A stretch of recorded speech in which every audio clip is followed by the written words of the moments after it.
What's up? What's up? What's up, party people? No, I'm just joking.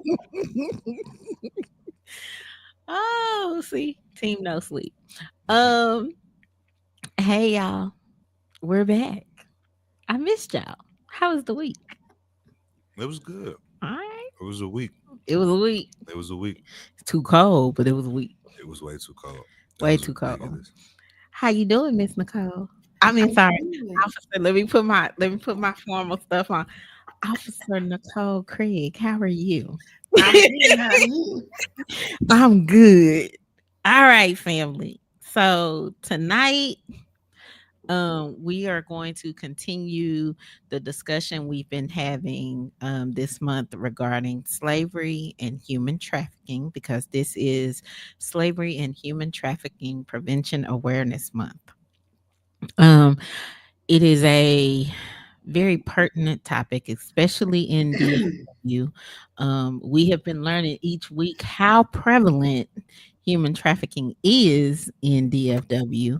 And so we just felt called to discuss this topic because um, I don't know about you guys, but I get really concerned when I keep seeing kids come up missing and adults come up missing and nobody like knows, like they're just missing all of a sudden.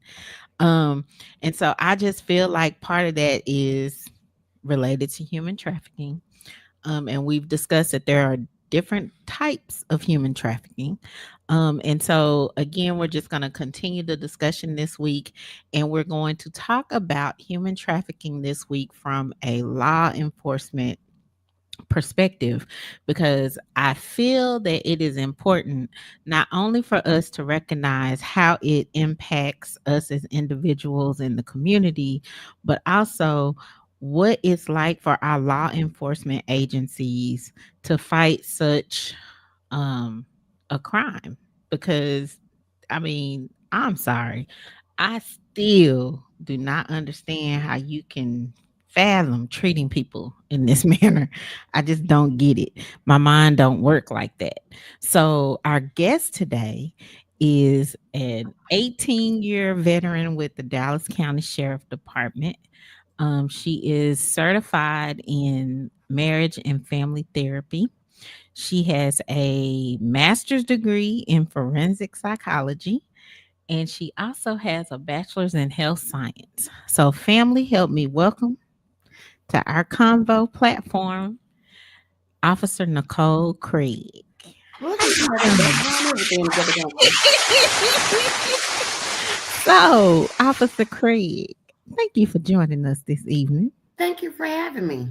And I'm going to shout out to my auntie captain for putting us together because I was stressing today.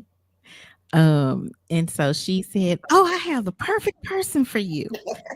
So, Officer Craig, why don't you tell us a little bit about yourself and why this topic is so important to you? Like, why you feel that it is important for us to be discussing. And again, just thank you for joining us this evening. Like you stated, I do work for the sheriff department. I don't represent them, but I have been in the sheriff department for 18 years. And probably back in '09, I took a human trafficking course, had no idea what human trafficking was. Oh, I wow. just thought, okay, a topic. And so when I took it, I was very amazed at what it actually was because a lot of times people think of human trafficking, they think of the movie Taken.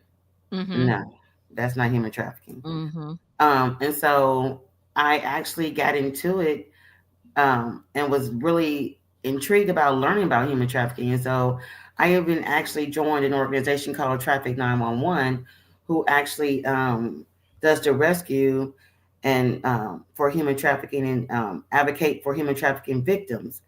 And so human trafficking has become a very passion of mine because it's basically something that's seen but not seen. It's in plain sight. And a lot of people are very privileged to trafficking because they think, oh, this can't happen to me. Oh, no, not my Mm-hmm. neighborhood. But truly, it actually happened in front of your eyes. You just don't know it. Wow. So Before we take our quick break, can you define human trafficking? Sure. Human trafficking is basically the coercion of force, fraud, or coercion for some type of sexual trade. Now, when you the age 17 and under, those doesn't have to be proven. And basically, what I'm saying, if there's a child that's been trafficking, um, the prosecutor doesn't have to define or have to produce that they was actually forced or if they was coerced or anything like that, because under the law, they're automatically been trafficking. Now, if you're 18 and older, it has to be proven that you was even forced or you was some type of fraud or coercion to do some type of sexual acts. Now, when we say force, fraud, or coercion, we basically saying if someone tricked you and said, "Hey, I need for you to go to this party for me tonight, and we need to make a little money, but you don't have to do anything." But then when you get there, the tables are turned, and now you're forced to do something that you have no idea that you had to be was going to happen. And so, and it may be some type of sexual acts. And then we also have what is called the Romeo syndrome, where you have females who think that they're in love. And so they will do whatever it takes for that. They would do anything it takes for that person to love them. So if they want them to go to some type of function and produce themselves, they're going to do it because they want to make sure that man or woman, because everybody thinks that it's always a man, but it's women too that actually are in the trafficking game. Wow, It can be mind blowing. that's wait. Okay, so the Romeo syndrome basically is if I'm being trafficked, I'm gonna do whatever to keep that woman or man in my good graces. Yes, because you're that's considered your boyfriend or your girlfriend. Oh, And so they don't look at it as being trafficking. They just look at it as my boyfriend actually wants me to do this, or my boyfriend wants me to do that. See, in human trafficking, we have two types of trafficking. We have what is called a guerrilla trafficker, and we have what is called a Romeo trafficker. Well, that Romeo trafficker is going to treat you like, I'm not going to say a queen, but they're going to treat you very well because they want to get favors out of you. So they got to make it seem like they really care about you. They're going to give you gifts.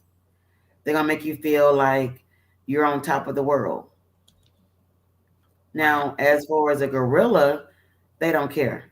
They come out the door being very aggressive. wow, wow.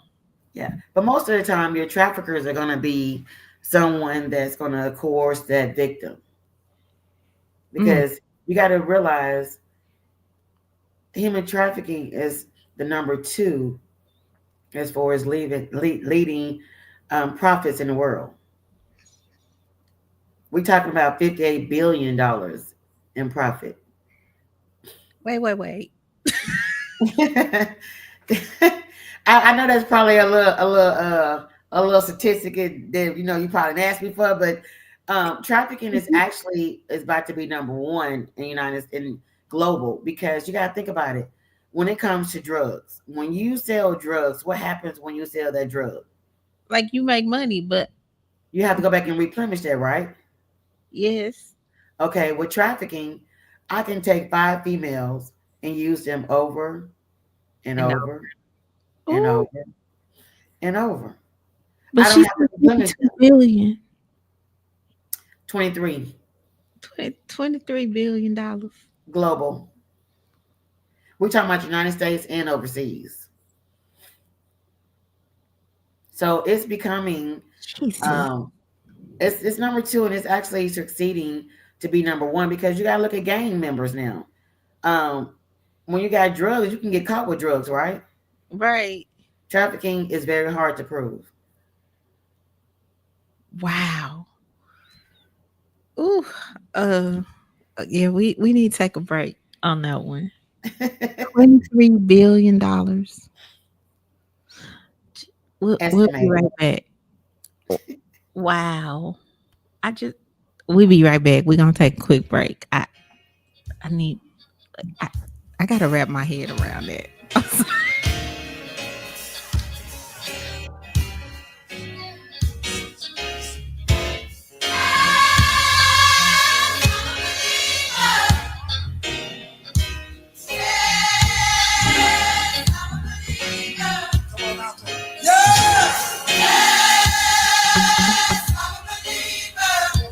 Come on and sing, yeah.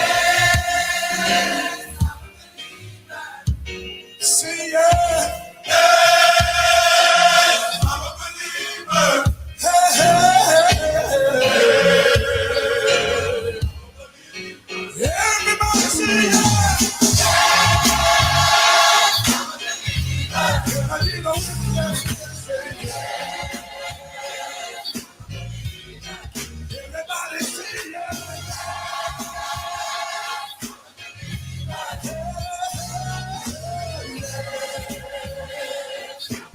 I'm not singing, everybody sing, yeah.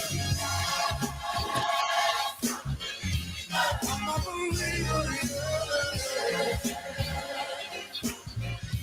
Listen, listen. I believe in Jesus Christ. He's the giver of all life. From heaven he came down. Oh, what joy I found. No, you were not there. And you don't know when or where. What the Lord done for me gave me the victory. I'm a believer. I'm a believer. Say yeah. Come on.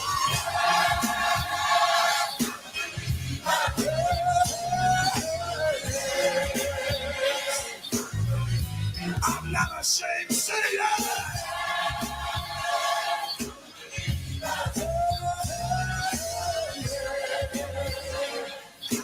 Come on, open your mouth and say yeah. If you really love the Lord, say yeah.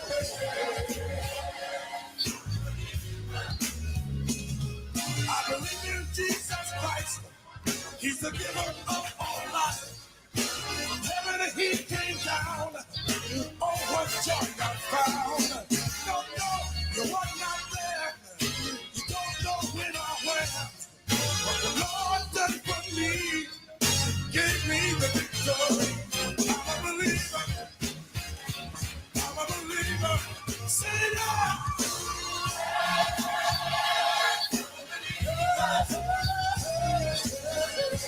Come on, put your hands together. Everybody say yeah.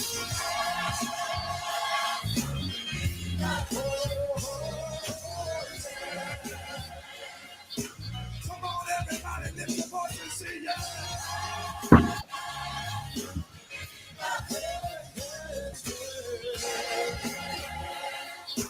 One more time, everybody say yeah. I'm not ashamed. Say it. Listen. I love you, Lord. I love you, Lord. I love you, Lord. I love you, Lord. I love you, Lord. I love you, Lord. I love you, Lord. I love. Come on, y'all. I love you, Lord. Yes, I do. I really do.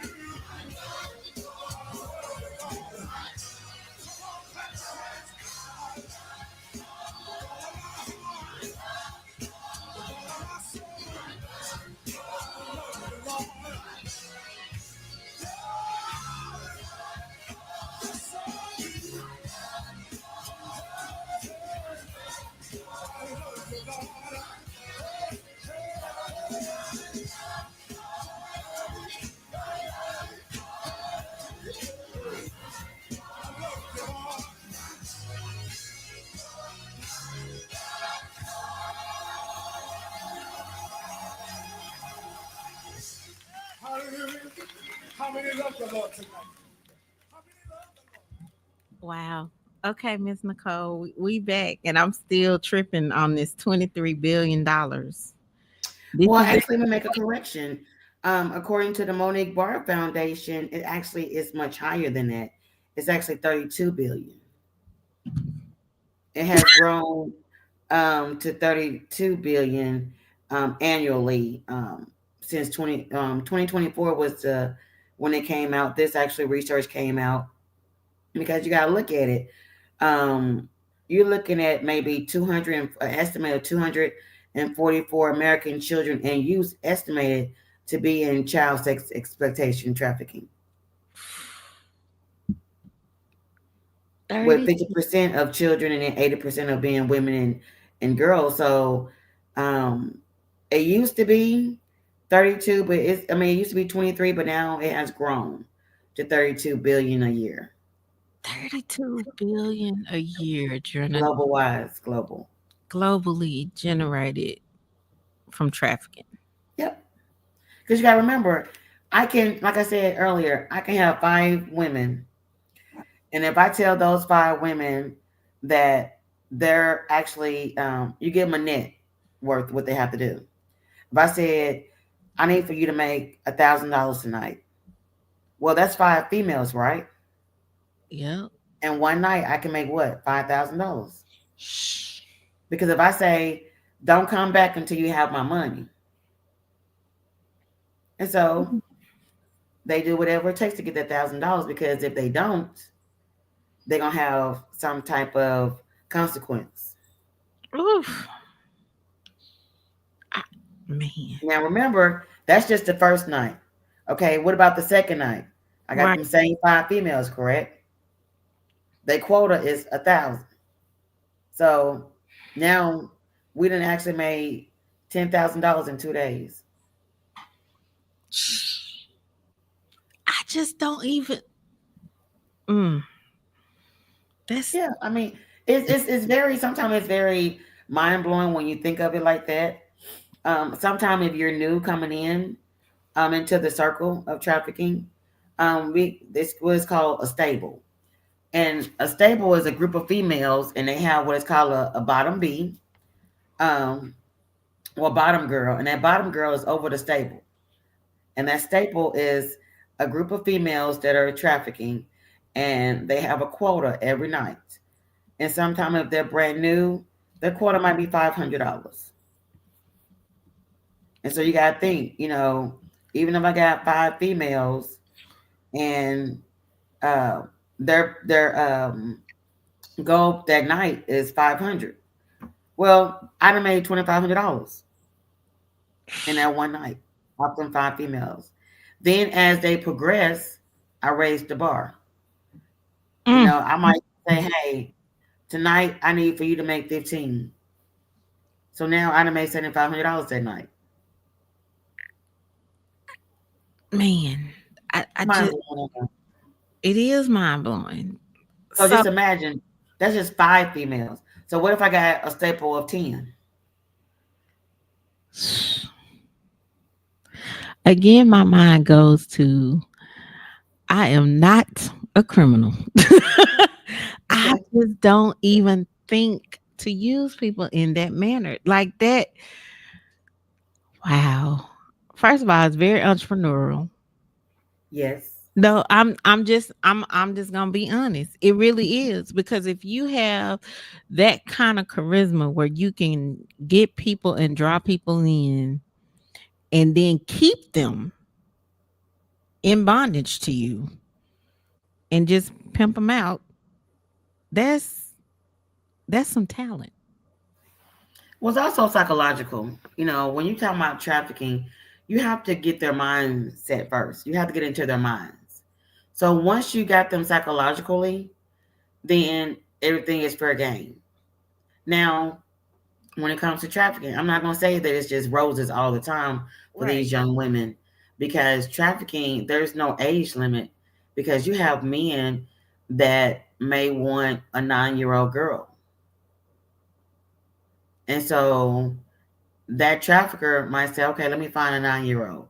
Well, you got a lot of 9-year-olds that feel like they 18 and they Mm, want to be grown. and they like to run away. And so when I always tell my juveniles, sometimes when you run away from something, you run into something. Mm, Because when you have young girls like 9 and 10, and you give them a little gift, they think they're on top of the world. yeah, they do. They do. And so when you get them psychologically and say, hey, I'm your friend, I'm here for you, whatever you want, I got it. You got to get them that mindset first of where you want them to be. You got to get them vulnerable. So once you have their mind, then the sky's the limit. I know it sounds crazy, but No, it's the sky's the limit with them. well, no, it doesn't sound crazy because I'm thinking about my goddaughters and my godsons and nieces and nephews who they are so focused on what they can get from people. So if if you have someone preying on vulnerable people, Hmm. that's the end. Yep. Because if you do this, I can get you the Xbox. If you do this, I can get you the cash. If you do this, I can get you the jewelry. If you do this, I can get you the you'll feel like the adult that you really are even though you're not. Like, so you're right. Like, but when oof, that's just a lot. That's See, I just had an aha moment. Wow. So, from a law enforcement perspective, is that why it's so difficult to identify victims at first? Yes. Because, so do you guys get tips on we think this person is being trafficked, or are you just watching like the known offenders that you know, and then you kind of can infiltrate and save the victims? Or is Well, it a a combination of lot of times there are areas where they are known trafficking areas. Um, for instance, not Henry Wade, but Harry Hines. Harry mhm, Hines is big on prostitution, mhm, but trafficking don't necessarily happens on the streets.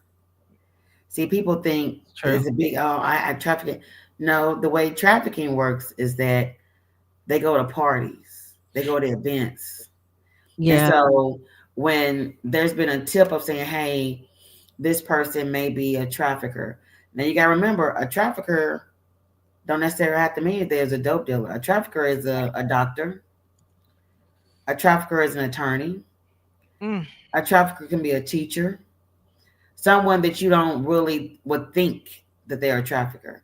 But trafficker don't have no type of face on it. So therefore that's why it's hidden in plain sight.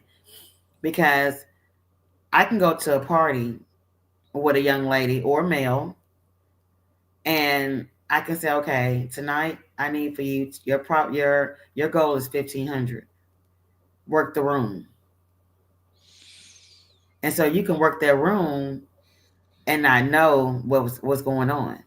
It don't necessarily have to be in the street. So a lot of times, law enforcement get tips on certain areas, certain groups, and then they start monitoring them groups. And then sometimes with victims, they do an outcry when they do get caught. But you have to be very careful sometimes because traffickers teach their victims to be manipulative. okay, which leads to the question you just kind of touched on it, but what is the difference between human trafficking and traditional prostitution? So traditional prostitution is basically that's something you want to do. Okay. I want to be out there. I want to, as a young lady told me last week, I can make the kind of money that I want to make. Wow. I probably make more money than you because I can do whatever I want, but yet you didn't have no money to bail yourself out. So unfortunately, your whoever's pimping you not giving you no money, so you can't be making the money that you want to make. And then with trafficking, they're actually forced. Um, like I said before, if you're under 17, you don't have to prove it. But when you're over the age of 18, you have to prove force, fraud, or coercion. Now you have to think you have some women that's out there that's been prostituting for years and they want to get out the game. Well, they might get with a pimp and say, you know what? I know where your kids stay. I know where your mom stay. If you don't make this money tonight, you might not never see them again. Right. So that traditional prostitution can turn into And trafficking. Look at goodness, the blink of an eye. goodness. Right. And a lot of times law enforcement, they know. I had an agent from Louisville to tell me that they know a known pimp that's pimping this woman because he has kids by her and he has threatened her about her kids. But guess what? How can you prove that? Because she won't come forward. So how do you prove it? So, okay.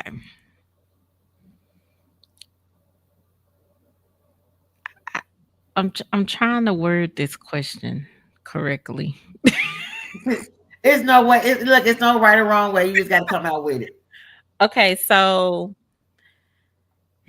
if it's so okay, if we know who the known offenders are, can we not set traps or is it because the victims are afraid to prosecute?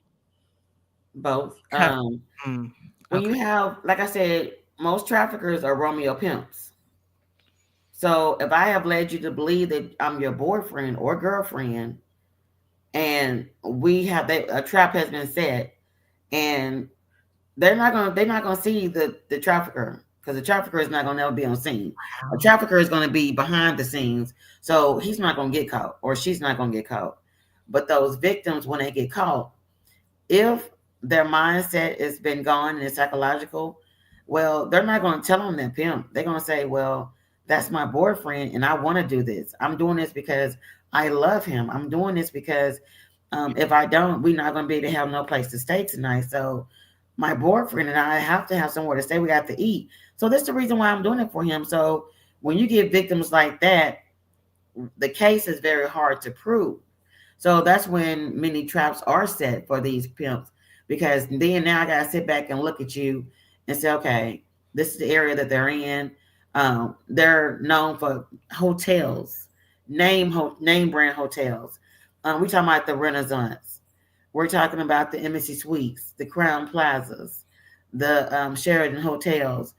Um, Pimps go to places like that because it's in plain sight. So therefore, um, you're not going to actually look for trafficking in those type of areas. No, you're not. And so that pimp is going to be on, like I said, it's not going to be on scene, but he'll be close because he has to monitor his money. Well, yeah, because he's Got to monitor that money, baby. yeah. You got to make sure that profit is being done. Or you have the bottom girl. The bottom girl will be on scene to make sure things happening in order. We gonna take another break because my mind is on overload for real. We'll be right back. See, oh my god.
should get attended. We be all the children of the Lord.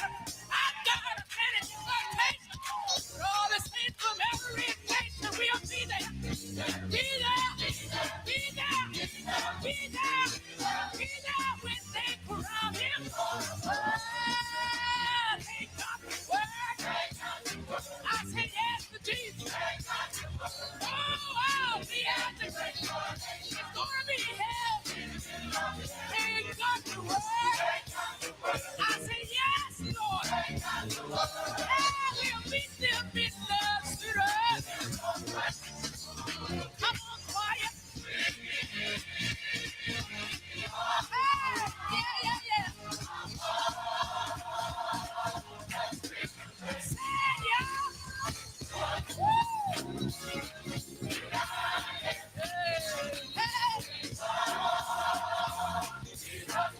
We are on our way.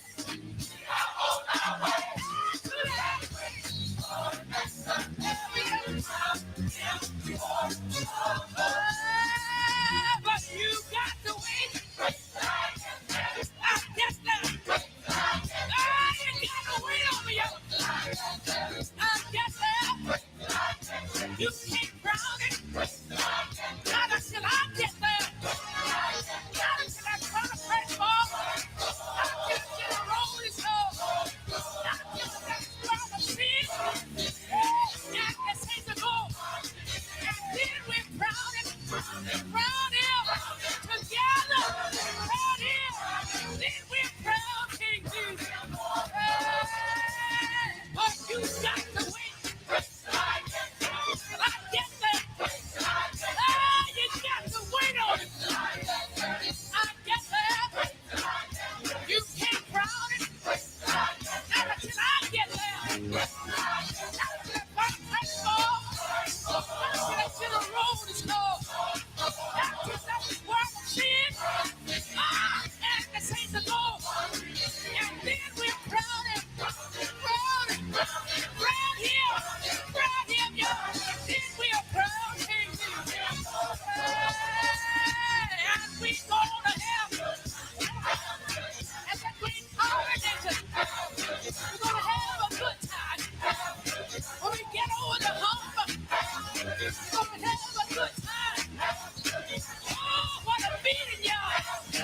Oh, what a great day. We'll be with Jesus. We'll be with Jesus. We'll be with the King of Kings. We'll be with the Lord of Lords. We're gonna put on our long white robe and die there. And we'll walk up and down the street. And we'll walk up and down the street. And that new Jerusalem there. We'll do a little piece of trip.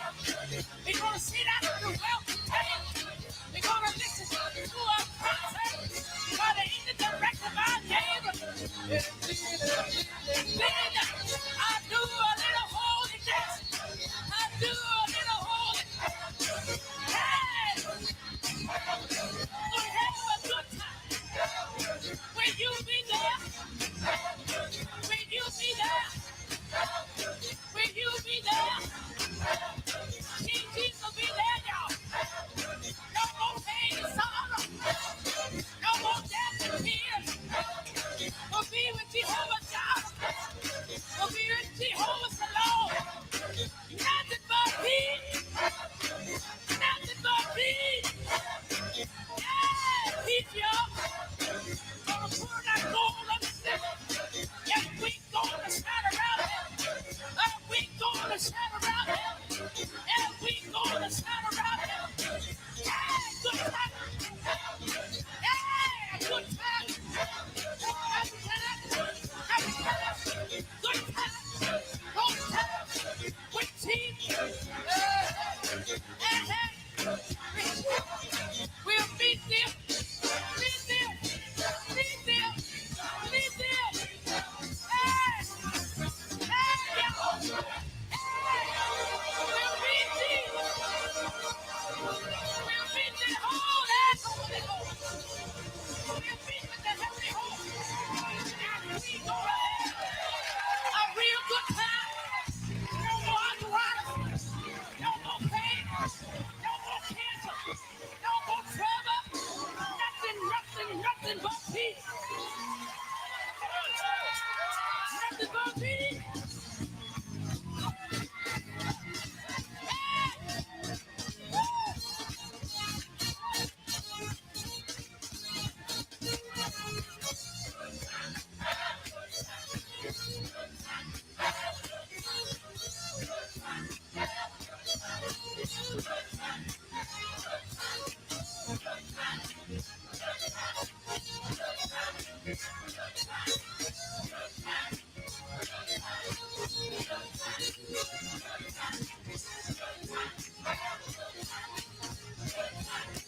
Oh, little brother. We back. And we're back. And I'm still mind blown at this conversation. Yeah. Like, Lord have mercy. Okay, so as I was researching, as I always do, this phrase of victim centered approach to case adjudication. What in the world does that mean? Because in my mind, it means that we're going to keep the victim at the center so we can make sure the victim is okay. But as we've been unpacking, how can you make sure the victim is okay when the victim may not necessarily participate? Well, first of all, when you talk about, excuse me, victim centered approach, basically, victim centered approach is basically to make the person feel safe. Okay. You want to place them in a situation where they're actual safe and you can meet their needs, whether their need is clothing, food, shelter. That's basically the victim centered approach. And in cases when you have law enforcement that are have collaborated with one another, you want to make sure you have some type of social service as a part of the group. And Okay. so when you're actually going to interview a victim, you want to make sure your approach is soft. You want to make sure your approach is not to victimize them over again. So you come at them and make sure that they learn trust first. So you have to get them to be able to trust you to be able to open up. Now, a lot of times that don't happen. A lot of times you have victims who are taught not to speak to law enforcement. You have victims who are taught to say, I'm good, I'm good, and don't have anything else. But you have to get that person that's the interviewee to interview that person in a way that they understand that you're there to help them and not harm them. Okay. And so when you establish trust, you tread very lightly. You don't go in and ask them, well, who is Bob? And what is Bob to you? Well, how much money do you have to make a night?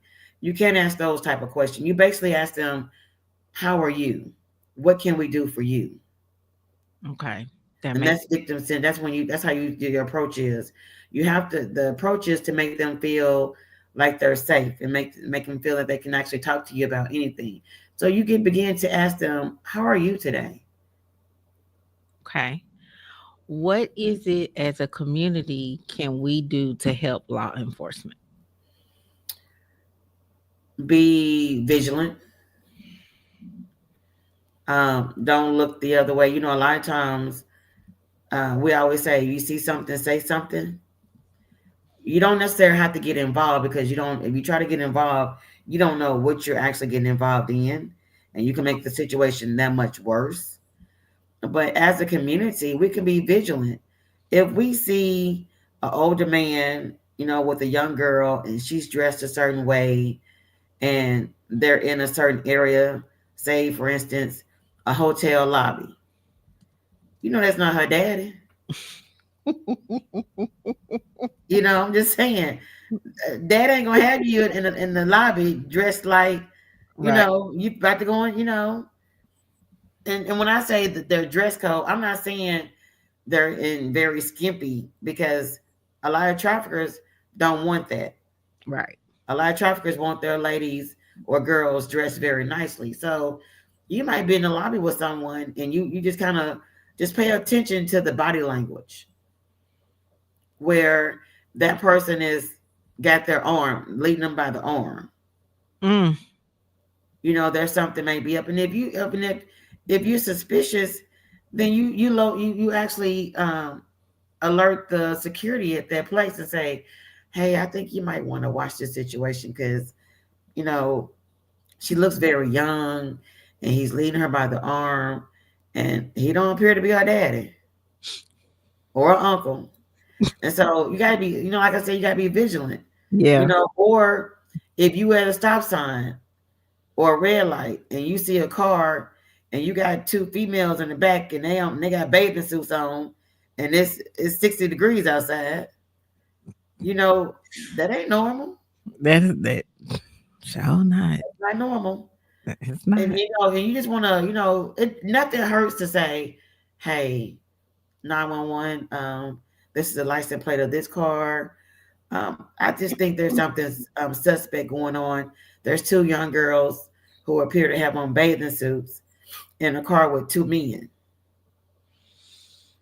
And it Nothing. ain't summer. Communication is free.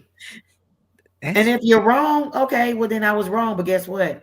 I said something. I did something. It's just when you don't say nothing or you look the other way, that's when the community becomes a problem. Because a lot of times people don't want to get involved. And we understand that. mm-hmm. Just like in the schools. I tell the counselors and the teacher, if you see a young lady or a young man come to school every day and they look like they ain't washed their clothes in days, and then the next following weeks they come to school with Gucci, they Gucci down. Chances You, are. chances are they Chan- done ran into somebody and they doing something they're not supposed to be doing.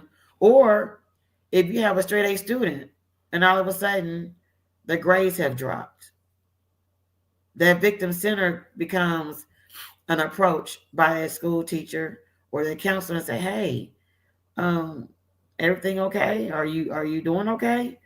And when that student, "Oh yeah, I'm good." Well, last week you didn't have no money. And the week mhm. before that you didn't have no money.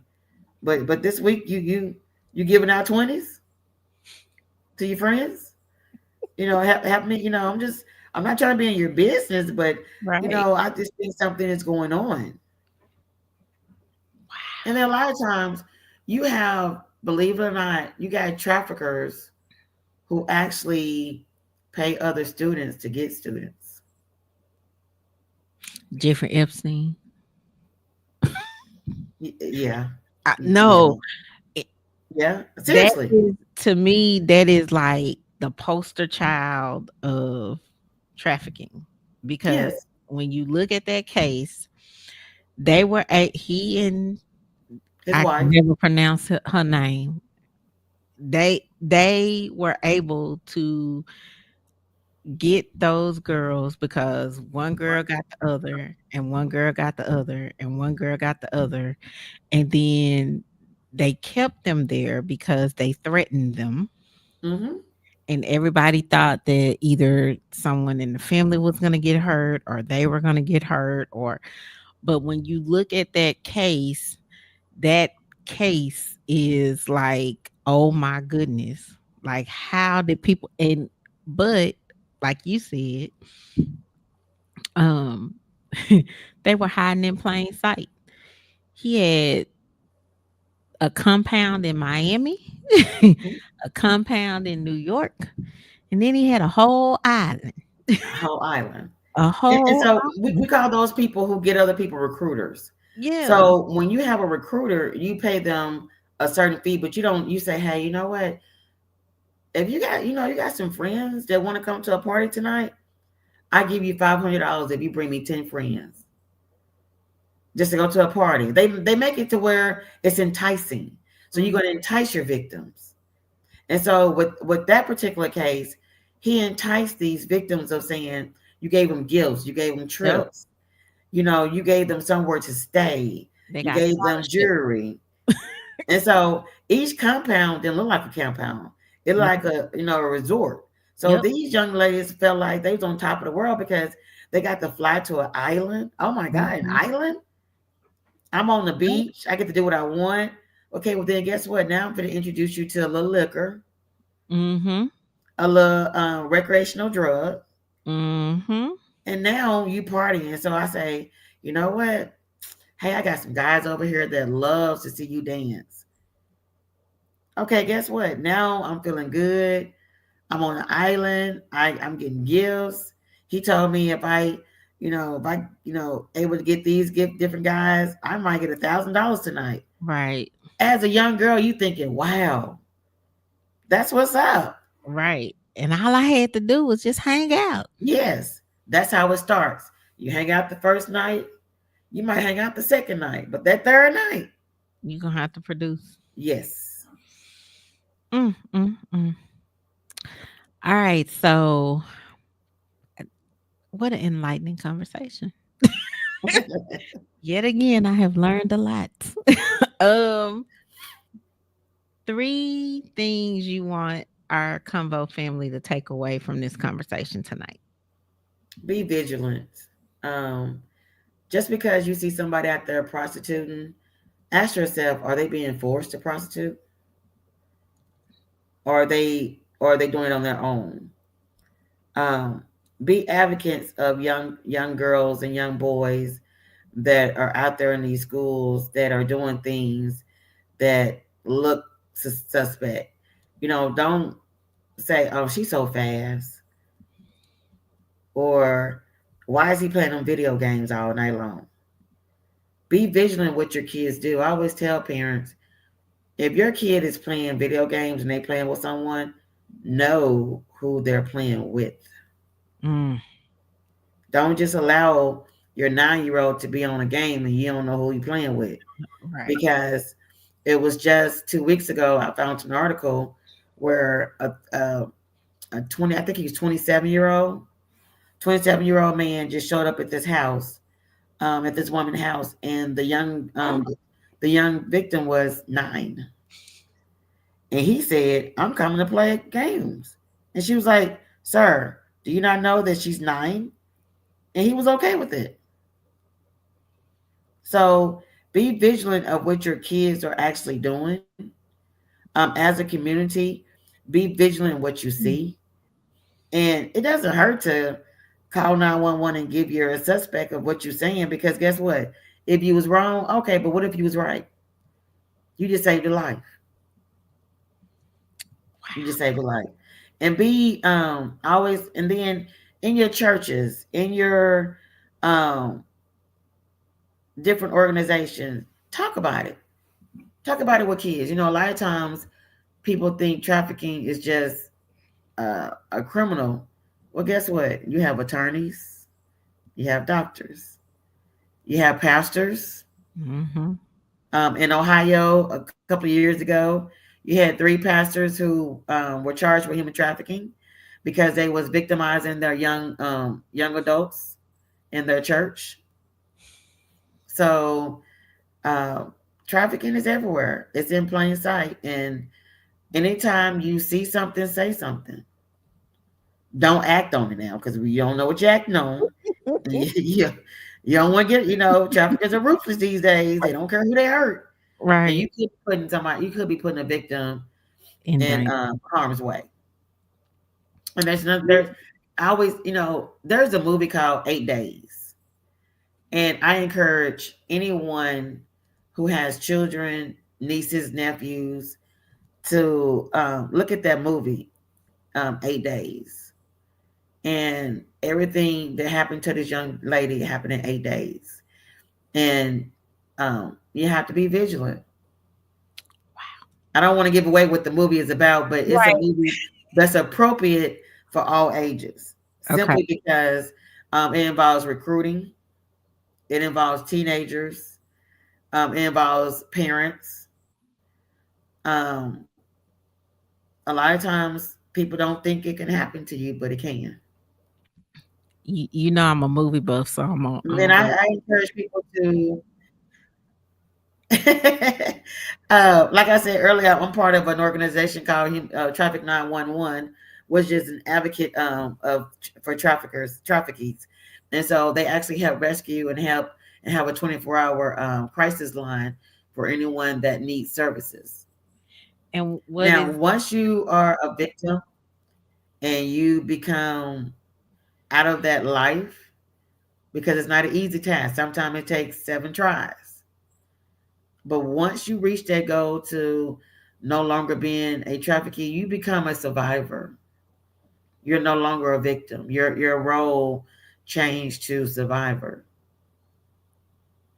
And so there's no age limit. There's no type of culture.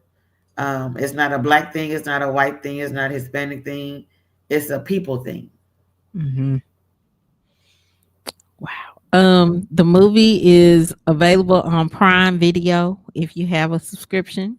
It's also on ITV and Google Play for $1.99. I'm a movie person, so I'll be watching that this weekend. Um, what is the phone number for Traffic 911? Let me see here because I just had it up.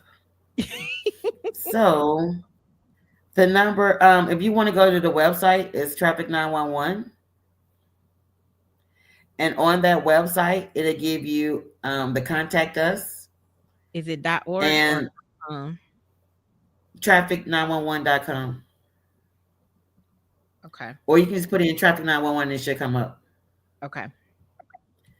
Um, when it comes up, it will say contact us. It gives a number, and also it gives an email, Okay. and you can also submit your actual information as well. Everything is confidential. Nice. Okay. However, to the confidential, if they feel that you are not safe, they it is a reporting agency, so they do have to report um things that are not safe. Gotcha. Gotcha. Okay. So again, that is traffic911.com, and you are able to report there. But just know, because they are a reporting agency, if what you say triggers them to think you are unsafe, they are going to report it. Oh, okay. Officer Craig, thank you. You're so welcome. I was telling Gabe, I have learned so much over the last 2 weeks. Um, the Lord said, It's a "Do this lot. topic," and I am, I'm learning so much. Um, wow, thank you for sharing. You're Thank welcome. I you. also have a Facebook page. And my Facebook page is actually called Human Trafficking. What are your thoughts? Modern day, looking at modern day slavery. And I try to post different articles and try to keep people abreast to what's going on in the community and what's around them. A lot of times it don't actually have to be Dallas. Um, one of the three cities that human trafficking is very prone to is Dallas, San Antonio, and Houston. That is the triangle. Um, when a trafficker is here in Dallas and it's hot, well, then they'll go to Houston. If it gets hot in Houston, they're gonna go to San Antonio. If it's hot in San Antonio, they're gonna stretch down there at Austin. And so I try to keep people abreast of things that are going on in the community worldwide. And so they can see like trafficking is real. Yeah, it's real. It's real. Ooh, And look at different things. And I actually will post different videos so you can actually look at it. Believe it or not, there was a trafficking case last year with a 12-year-old, and actually she was 11, and the guy was a school teacher. oh A Lord, DIS school district. Do y'all remember that? I do remember that, but I didn't realize she was 11. She was 11 when it started. Wow. Yeah. And she looked so much older. That's because they gave her drugs. Mm, mm, mm. You guys, we have to be careful with these babies. Just, oh Do. Lord, And know who your kid is going to and who your kid is around. yeah. Mm. I'm not saying put a chokehold on them, but just know who your Right. child associate with. Know their parents. That's Don't just know the kid. Know the parents. Who is the parents? Who's the wow. grandma? I mm, okay. Again, I have learned a lot over the last 2 weeks. I have learned a whole lot. Um, mm. So we're going to upload your. I, don't- see, I didn't even say that right. We're going to friend your page from our Sure. page so we can share that information that way as well. Um, oh Lord, thank you. Thank you for being here tonight. You're Uh, so welcome. Thank you for having me. and I will be in contact for May. Okay. um, and then wow. Same that time and same that place next week, guys. And next week we have the executive director of Rescue Her, who is going to talk about um hold on, let me give y'all the topic because I've been a little remiss in telling y'all what we're talking about. Her name is Sarah Phillips. She's the executive director of Rescue Her. They are a faith based organization that helps survivors. Um, we will be talking about crisis response and long term restoration and what that really looks like here in DFW. So, we're looking forward to another great conversation next week. Officer Craig, thank you so much for You're most blessing us welcome. with your wealth of knowledge on this topic. Thank you, Auntie Captain, for the connect. Yes, Um, thank you, Captain Bass, for the because have always supported me, and yes, she actually came to a few of my topics where I had to speak with the school. So she's always been very supportive, and thank you so much for the connect.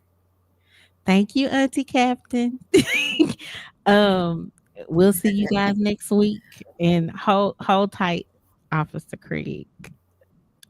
Okay. We'll see y'all next week.